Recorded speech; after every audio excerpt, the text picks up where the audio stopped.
Hello, നമ്മുടെ ഈ ചാനലിൽ ഒരു പുതിയ പ്ലേലിസ്റ്റ് സ്റ്റാർട്ട് ചെയ്യാണ്.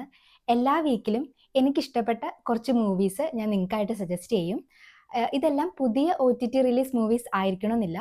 പണ്ടിറങ്ങിയ എന്നാൽ എനിക്കിഷ്ടപ്പെട്ട കുറച്ച് മൂവീസ് ആയിരിക്കും ഞാൻ നിങ്ങൾക്ക് വേണ്ടി സജസ്റ്റ് ചെയ്യുന്നുണ്ടാവുക. സോ നമുക്ക് വീഡിയോയിലേക്ക് കിടക്കാം.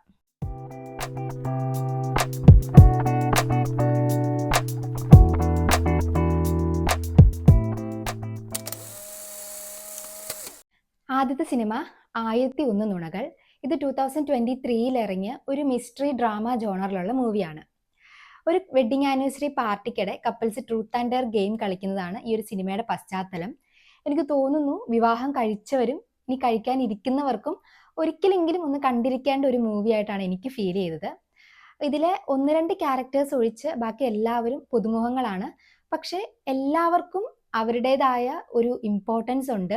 ഓരോ ക്യാരക്ടേഴ്സും എന്താണ് ചെയ്യേണ്ടത് എന്നുള്ളൊരു വ്യക്തത ഈ ഒരു സിനിമയിലുണ്ട്. ഇപ്പോൾ സോണി ലിവിൽ ഈ സിനിമ അവൈലബിൾ ആണ്. ഒരുപാട് ഡ്യൂറേഷൻ ഒന്നുമില്ല, ഒരു 2 hours താഴെ മാത്രമുള്ള ഒരു നല്ല സിനിമയാണ് 1001 നുണകൾ.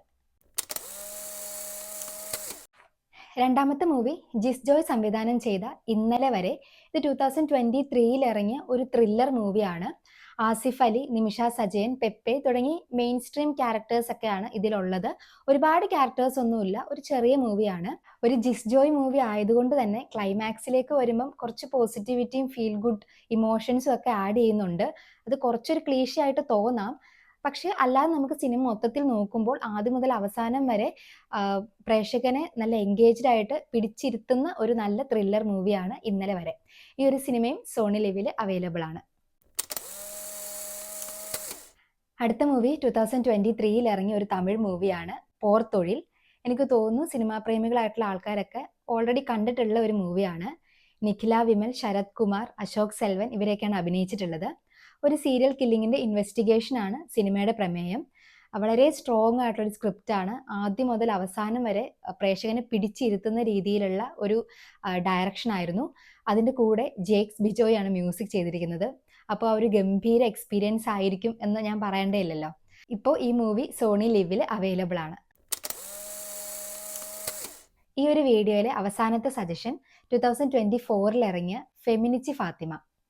ആ ഒരു സിനിമയുടെ പേര് പോലെ തന്നെ ഫെമിനിസം ആണ് സിനിമയുടെ പ്രമേയം. പക്ഷേ വലിയ വലിയ ആക്ടേഴ്സ് ഒന്നും തന്നെ ഇല്ലാതെ, വലിയ ബഡ്ജറ്റ് ഇല്ലാതെ, വലിയ ബഹളോ കോലാഹലങ്ങളോ ഒന്നുമില്ലാതെ വളരെ സിമ്പിളായിട്ട് ഫാത്തിമ എന്ന് പറഞ്ഞൊരു ക്യാരക്ടർ തൻ്റെ ഫെമിനിസം കൺവേ ചെയ്യുന്ന ഒരു രീതിയുണ്ട്. വളരെ ബ്രില്യൻ്റ് ആയിട്ട് എടുത്ത ഒരു മൂവിയാണ്. വളരെ സിമ്പിളായിട്ട് എന്നാൽ കുറിക്ക് കൊള്ളുന്ന രീതിയിൽ ഈ ഒരു സിനിമയിൽ ആ ഒരു ഫെമിനിസം എന്നൊരു ആശയത്തെ അവതരിപ്പിച്ചിട്ടുണ്ട്. വളരെ ബ്രില്യൻ്റ് ആയിട്ടൊരു സിനിമയാണ്. നിങ്ങൾ കണ്ടിട്ടില്ലെങ്കിൽ ഈ ഒരു 4 മൂവീസിൽ ഞാൻ ഫസ്റ്റ് സജസ്റ്റ് ചെയ്യുന്ന മൂവി ഈ ഒരു ഫെമിനിച്ചി ഫാത്തിമയായിരിക്കും. എനിക്ക് തോന്നുന്നില്ല എല്ലാവർക്കും ഇത് ഡൈജസ്റ്റ് ആവുമെന്ന്. പക്ഷേ നിങ്ങളൊരു യഥാർത്ഥ മൂവി ലവർ ആണ്, ഒട്ടും ബയാസ്ഡ് അല്ലാത്ത, ആ ഒരു ജെൻഡർ ബയാസിങ് ഒന്നും ഇല്ലാത്ത ഒരു മൂവി ആസ്വാദകനാണെങ്കിൽ ഈ ഒരു സിനിമ എന്തായാലും നിങ്ങൾക്ക് ഇഷ്ടപ്പെടും. മനോരമ മാക്സിലാണ് ഈ ഒരു മൂവി സ്ട്രീം ചെയ്യുന്നത്. കൂടുതൽ മൂവി സജഷൻസും ആയിട്ട് നെക്സ്റ്റ് വീക്ക് കാണാം. നിങ്ങളുടെ മൂവി സജഷൻസും ഫീഡ്ബാക്കും ഒക്കെ കമൻറ്റിൽ പ്രതീക്ഷിക്കുന്നു. Bye bye.